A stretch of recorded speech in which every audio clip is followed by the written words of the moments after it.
Hello. Because Kevin's coming with friends.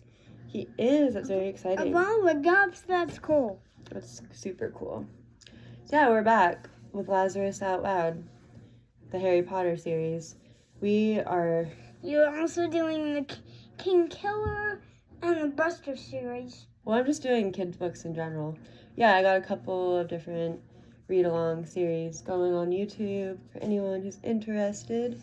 Like King Killer. The King Killer Chronicle. I need to get back into that. I've only read 2 chapters, the prologue and the first chapter, but maybe I'll do that tomorrow.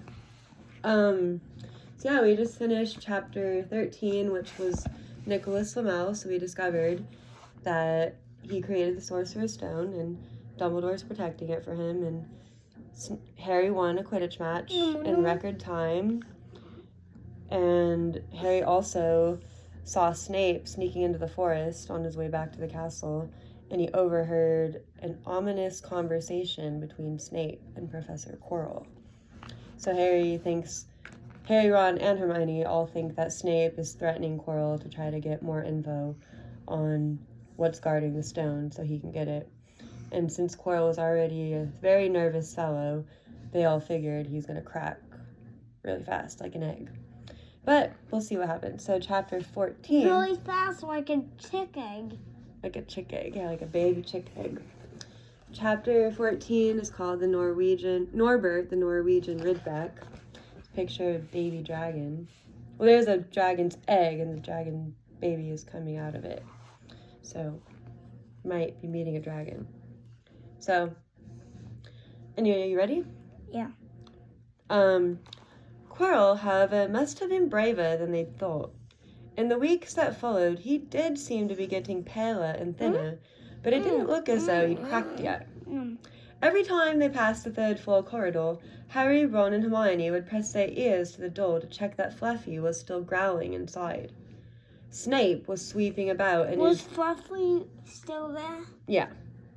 Snape was sweeping about in his usual bad temper, which surely meant that the stone was still safe. Whenever Harry passed Quirrell these days, he gave him an encouraging sort of smile, and Ron had started telling people off for laughing at Quirrell's stutter. Hermione, however, had more on her mind than the Sorcerer's Stone. She had started drawing up revision timetables and color-coding all her notes. Harry and Ron wouldn't have minded, but she kept nagging them to do the same. Hermione, the exams are ages away. 10 weeks, Hermione snapped. That's not ages. That's like a second to Nicholas Flamel. But we're not 600 years old, Ron reminded her. Anyway, what are you revising for? You already know it all. What am I revising for? Are you mad? You realize we need to pass these exams to get into the second year. They're very important. So I'm coming back tomorrow after school. Here you are. You're coming here. You're coming Friday to us for spring break. Next Friday? This Friday. But you said I was coming here. Buddy, we're at your dad's right now. Tomorrow's Thursday. You'll be coming here again. And then Friday's NASCAR. But can you focus? What am I revising for? Are you mad? You realize we need to pass these exams to get into the second year. They're very important. I should have started studying a month ago. I don't know what's gotten into me. Unfortunately, the teachers seem to be thinking along the same lines as Hermione. They piled so much homework on them that the Easter holidays weren't nearly as much fun as the Christmas ones. It was hard to relax with Hermione next to you, reciting the 12 uses of dragon's blood or practicing wand movements. Moaning and yawning, Harry and Ron spent most of their free time in the library with her, trying to get through all their extra work. I'll never remember this, Ron burst out one afternoon, throwing down his quill and looking longingly out of the library window. It was the first really fine day they'd had in months. The sky was a clear forget-me-not blue, and there was a feeling in the air of summer coming. Harry, who was looking up Dittany and 1,000 magical herbs and fungi. Summer is coming up. Yep. Didn't look up until he heard Ron say, "Hagrid, what are you doing in the library?" Hagrid shuffled into view, hiding something behind his back. He looked very out of place in his moleskin overcoat. "Just looking," he said, in a shifty voice that got their interest at once. "And what are you lot up to?" He looked suddenly suspicious. "You're not still looking for Nicholas Flamel, are you?" "Oh, we found out who he is ages ago," said Ron impressively. "And we know what that dog's guarding. It's a sorcerer's—" "Shh!"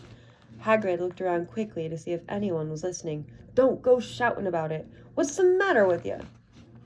"There are a few things we wanted to ask you, as a matter of fact," said Harry, "about what's guarding the stone apart from Fluffy." "Shh!" said Hagrid again. "Listen, come see me later. Not promising I'll tell you anything, mind, but don't go rabbiting about it in here. Students aren't supposed to know. They'll think I've told you." "See you later, then," said Harry. Hagrid shuffled off. "What was he hiding behind his back?" said Hermione thoughtfully. "Do you think it had anything to do with the stone?" "I'm going to see what section he was in," said Ron, who had had enough of working. He came back a minute later with a pile of books in his arms and slammed them down on the table. "Dragons," he whispered. Hagrid was looking up stuff about dragons. "Look at these. Dragon species of Great Britain and Ireland. From Egg to Inferno, a Dragon Keeper's Guide." "Hagrid's always wanted a dragon. He told me so the first time I ever met him," said Harry. "But it's against our laws," said Ron. "Dragon breeding was outlawed." Dragon eggs? Yeah, I'll show you in a sec. "Dragon breeding was outlawed by the Warlocks Convention of 1709. Everyone knows that.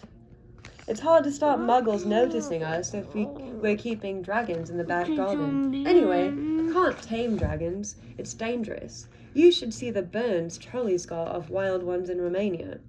"But there aren't wild dragons in Britain," said Harry. "Of course there are," said Ron. "Common Welsh green and Hebridean blacks. The Ministry of Magic has a job hushing them up, I can tell you. All lot have to keep putting spells on muggles who've spotted them to make them forget." "So what on earth's Hagrid up to?" said Hermione. So yeah, on this page there is a picture. It says it's from the Dragon Breeding for Pleasure and Profit book. And there are 9 different 10 different dragon eggs. This one's Hungarian Horntail, which you will encounter in the 4th book.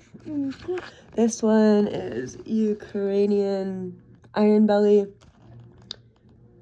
Antipodian. It's hard to read upside down, my bad. There's a Hungarian Horntail, a Ukrainian Ironbelly, an Antipodian Opali, a Swedish short snout, you'll meet one of those, a Hebridean black, that's a British dragon, a Peruvian viper tooth, a Chinese fireball, you'll meet one of those, a Romanian longhorn, a Norwegian ridgeback, and a common Welsh green. And there's all the pictures of them. That one looks like a turnip. Yeah. That one looks the coolest to me. The Ukrainian Ironbelly. Wait, it looks like a turnip? This one looks like a turnip. This one is the prettiest. Which one do you like? That one's cool too. Yeah, the Peruvian viper tooth. I like that one. Okay, so Hagrid's up to something weird. When they knocked on the door of the gamekeeper's hut an hour later, they were surprised to see that all the curtains were closed. Hagrid called, "Who is it?" before he let them in, and then shut the door quickly behind them. It was stiflingly hot inside. Even though it was such a warm day, there was a blazing fire in the grate. Hagrid made them tea and offered them stout sandwiches, which they refused. "So, you wanted to ask me something?" "Yes," said Harry. "There was no point beating about the bush. We were wondering if you could tell us what's guarding the Sorcerer's Stone apart from Fluffy." Hagrid frowned at them. "Of course I can't," he said. "Number 1, I don't know myself. Number 2, you know too much already, so I wouldn't tell you if I could. That stone's here for a good reason. It was almost stolen out of Gringotts. I suppose you worked that out and all. Beats me how you even know about Fluffy." "Oh, come on, Hagrid, you might not want to tell us, but you do know. You know everything that goes on around here," said Hermione in a warm, flattering voice. Hagrid's beard twitched, and they could tell he was smiling. "We only wondered who had done the guarding, really," Hermione went on. "We wondered who Dumbledore had trusted enough to help him, apart from you." Hagrid's chest swelled at these last words. Harry and Ron beamed at Hermione. Well, I don't suppose it could hurt to tell you that. Let's see. He borrowed Fluffy from me, then some of the teachers did enchantments, Professor Sprout, Professor Flitwick, Professor McGonagall. He ticked them off on his fingers. Professor Quirrell, and Dumbledore himself did something, of course. Hang on, I've forgotten someone. Oh yeah, Professor Snape. Snape! Yeah, you're not still on about that, are you? Look, Snape helped protect the stone. He's not about to steal it. Harry knew Ron and Hermione were thinking the same as he was. If Snape had been in on protecting the stone, it must have been easy to find out how the other teachers had guarded it. He probably knew everything, except, it seemed, Quirrell's spell and how to get past Fluffy. You're the only one who knows how to get past Fluffy, aren't you, Hagrid? Said Harry anxiously. Not even one of the teachers. Not a soul knows except me and Dumbledore, said Hagrid proudly. Well, that's something, Harry muttered to the others. Hagrid, can we have a window open? I'm boiling. Can't, Harry, sorry, said Hagrid. Harry noticed him glance at the fire. Harry looked at it too. Hagrid, what's that? But he already knew what it was. In the very heart of the fire, underneath the kettle, was a huge black egg. Ah, said Hagrid, fiddling nervously with his beard. That's, Where did you get it, Hagrid? Said Ron, crouching over the fire to get a closer look at the egg. It must have cost you a fortune. Won it, said Hagrid, last night. I was down in the village having a few drinks and got into a game of cards with a stranger. Think he was quite glad to get rid of it, to be honest. But what are you going to do with it when it's hatched? Said Hermione. Well, I've been doing some reading, said Hagrid, pulling a large book from under his pillow. Got this out of the library. Dragon breeding for pleasure and profit. It's a bit out of date, of course, but it's all in here. Keep the egg in the fire, 'cause their mothers breathe on him, see? And when it hatches, feed it on a bucket of brandy mixed with chicken blood every half hour. Ew. I know. See here, how to recognize different eggs. What I got there is a Norwegian Ridgeback. They're rare, them. He looked very pleased with himself, but Hermione didn't. Hagrid. Some pages have a picture, some pages don't. Right. This one doesn't. Hagrid, you live in a wooden house, she said. But Hagrid wasn't listening. He was humming merrily as he stoked the fire. So now they had something else to worry about. What might happen to Hagrid if anyone found out he was hiding an illegal dragon in his hut? Wonder what it's like to have a peaceful life, Ron sighed, as evening after evening they struggled through all the extra homework they were getting. Hermione had now started making revision timetables for Harry and Ron, too. It was driving them mad. Then, one breakfast time, Hedwig brought Harry another note from Hagrid. He had written only 2 words. It's hatching. Ron wanted to skip herbology and go straight down to the hut. Hermione wouldn't hear of it. Hermione, how many times in our lives are we going to see a dragon hatching? We've got lessons, we'll get into trouble, and that's nothing to what Hagrid's going to be in when someone finds out what he's doing. Shut up, Harry whispered. Malfoy was only a few feet away, and he had stopped dead to listen. How much had he heard? Harry didn't like the look on Malfoy's face at all. Ron and Hermione argued all the way to herbology, and in the end, Hermione agreed to run down to Hagrid's with the other 2 during morning break. When the bell sounded from the castle at the end of their lesson, the 3 of them dropped their trowels at once and hurried through the grounds to the edge of the forest. Hagrid greeted them looking flushed and excited. It's nearly out. He ushered them inside. My school isn't Hogwarts. No, I wish. I wish. Maybe when you're 11 you'll get a letter. Just kidding. Probably, I didn't get one, so I don't think. Maybe. Okay, the egg was lying on the table. There were deep cracks in it. Something was moving inside. A funny clicking noise was coming from it. They all drew their chairs up to the table and watched with bated breath. All at once there was a scraping noise and the egg split open. The baby dragon flopped onto the table. It's so cute. Kinda. It wasn't exactly pretty. Harry thought it looked like a crumbled black umbrella. Its spiny wings were huge compared to its skinny jet body, and it had a long snout with wide nostrils, stubs of horns, and bulging orange eyes. It sneezed. A couple of sparks flew out of its snout. Isn't he beautiful? Hagrid murmured. He reached out a hand to stroke the dragon's head. It snapped at his fingers, showing pointed fangs. Bless him, look, he knows his mummy, said Hagrid. Hagrid, said Hermione, how fast do Norwegian ridgebacks grow exactly? Hagrid was about to answer when the colour suddenly drained from his face. He leapt to his feet and ran to the window. What's the matter? Someone was looking through the gap in the curtains. It's a kid. He's running back up to the school. Harry bolted to the door and looked out. Even at a distance, there was no mistaking him. Malfoy had seen the dragon. So, this picture of Malfoy being a peeping Tom. That's not good. Okay. Something about the smile lurking on Malfoy's face during the next week made Harry, Ron, and Hermione very nervous. They spent most of their free time in Hagrid's darkened hut, trying to reason with him. Just let him go, Harry urged. Set him free. I can't, said Hagrid. He's too little. He'd die. They looked at the dragon. It had grown 3 times in length in just a week. Smoke kept furling out of its nostrils. Hagrid hadn't been doing his gamekeeping duties because the dragon was keeping him so busy.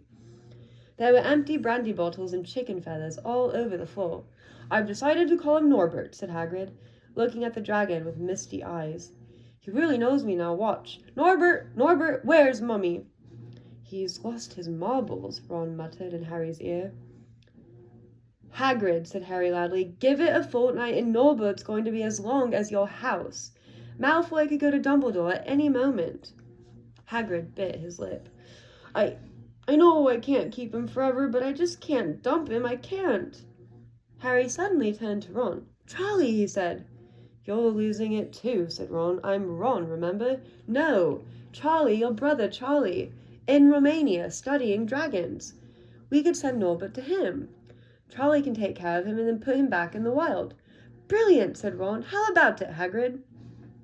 And in the end, Hagrid agreed that they could send an owl to Charlie to ask him.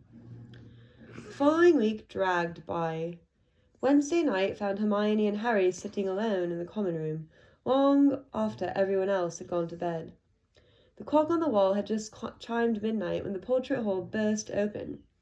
Ron appeared out of nowhere as he pulled off Harry's invisibility cloak. He had been down at Hagrid's hut helping him feed Norbert, who was now eating dead rats by the crate. It bit me, he said, showing them his hand, which was wrapped in a bloody handkerchief. I'm not going to be able to hold a quill for a week. I tell you, that dragon's the most horrible animal I've ever met, but the way Hagrid goes on about it, you'd think it was a fluffy little bunny rabbit. When it bit me, he told me off for frightening it, and when I left, he was singing it a lullaby. There was a tap on the dark window. It's Hedwig, said Harry, hurrying to let her in. She'll have Charlie's answer. The 3 of them put their heads together to read the note. Ooh, look at that. That's a full-grown Norwegian ridgeback. Very beautiful. And also ginormous. And the Harry Potter logo is beautiful. I like it too. Oh, yeah, can wrap its whole tail around that like 4 times. Okay. Dear Ron, how are you? Thanks for the letter. I'd be glad to take the Norwegian ridgeback, but it won't be easy getting him here.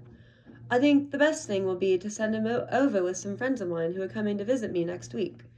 Trouble is, they mustn't be seen carrying an illegal dragon. Could you get the ridgeback up the tallest tower at midnight on Saturday? They can meet you there and take him away while it's still dark.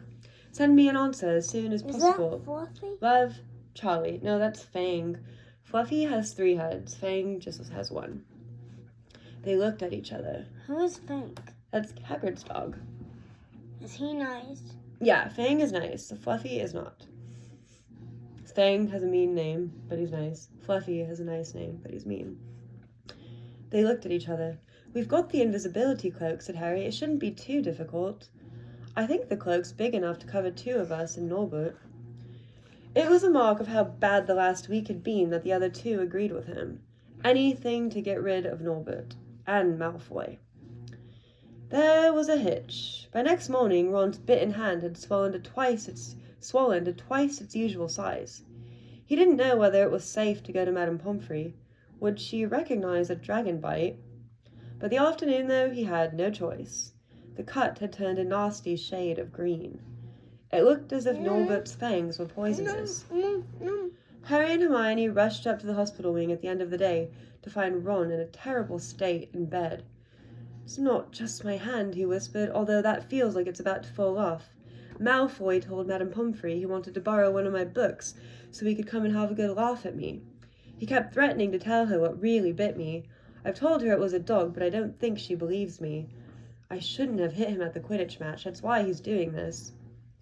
Harry and Hermione tried to calm Ron down.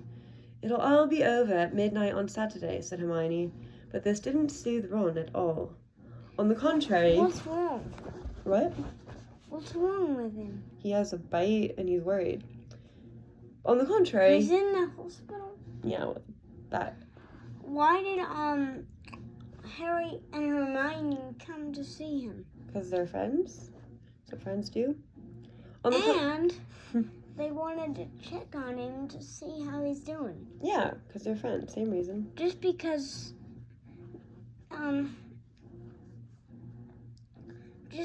I did the same thing. You did.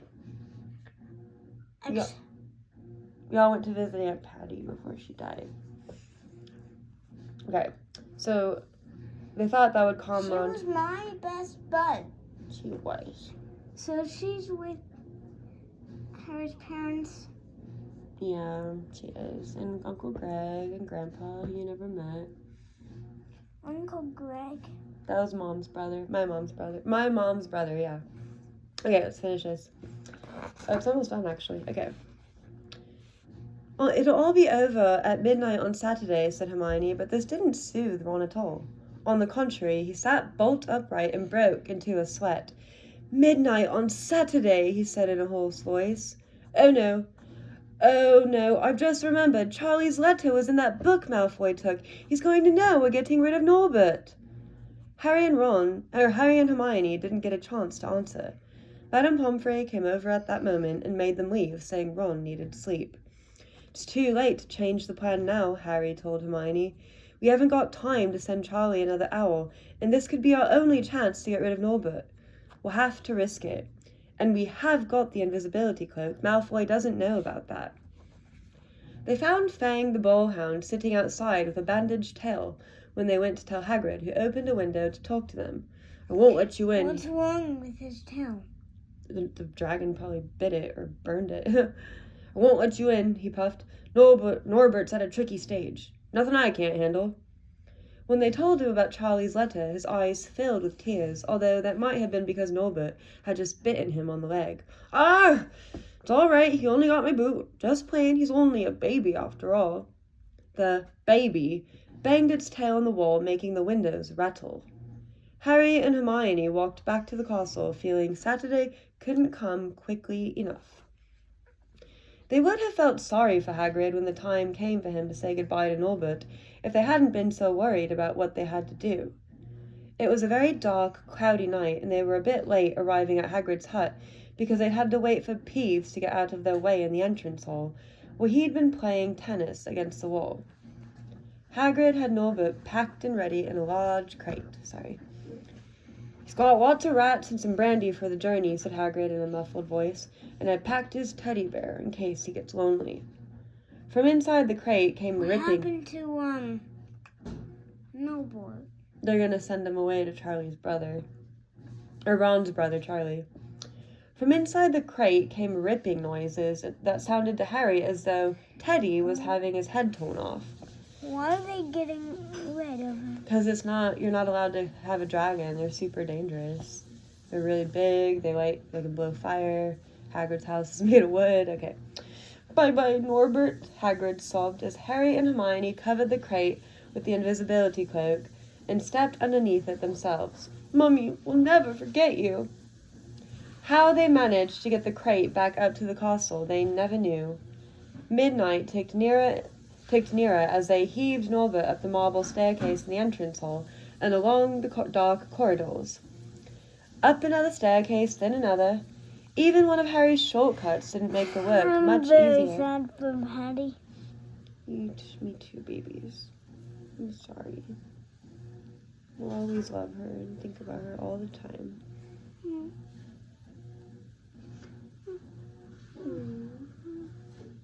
We're getting her ashes this week. We can show you on Friday. But what about NASCAR? Well, yeah, that'll be before NASCAR. Okay. No. So, nearly there, Harry panted as they reached the corridor beneath the tallest tower. Then a sudden movement ahead of them made them almost drop the crate. Forgetting that they were already invisible, they shrank into the shadows, staring at the dark outlines of two people grappling with each other 10 feet away. A lamp flared. Professor McGonagall, in a tartan dressing gown and a hairnet, had Malfoy by the ear. "Detention," she shouted, "and 20 points from Slytherin. Wandering around in the middle of the night, how dare you? You don't understand, Professor. Harry Potter's coming. He's got a dragon." "What utter rubbish! How dare you tell such lies? Come on, I shall see Professor Snape about you, Malfoy." The steep spiral staircase up to the top of the tower seemed the easiest thing in the world after that. Not until they'd stepped out into the cold night air did they throw off the cloak, glad to be able to breathe properly again. You have to bring it home? Yeah. Why? Well, because how are we going to read it if it's over here? Okay, we'll talk about this after. Hermione did a sort of jig. "Malfoy's got detention. I could sing." "Don't," Harry advised her.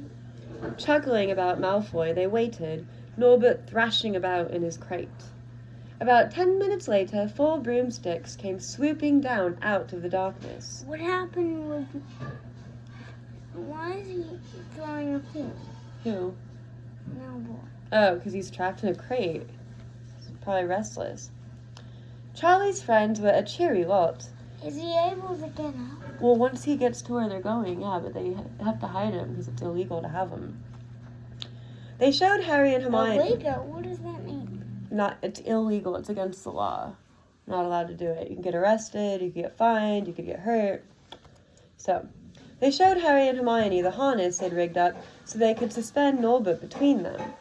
They all helped buckle Norbert safely into it, and then Harry and Hermione shook hands with the others and thanked them very much. At last, Norbert was going. Gone. They slipped back down the spiral staircase, their hearts as light as their hands, now that Norbert was off them. No more dragon, Malfoy in detention. What could spoil their happiness? The answer to that was waiting at the foot of the stairs. As they stepped into the corridor, Filch's face loomed suddenly out of the darkness. Well, he whispered. "We are in trouble." They'd left the invisibility cloak on top of the tower.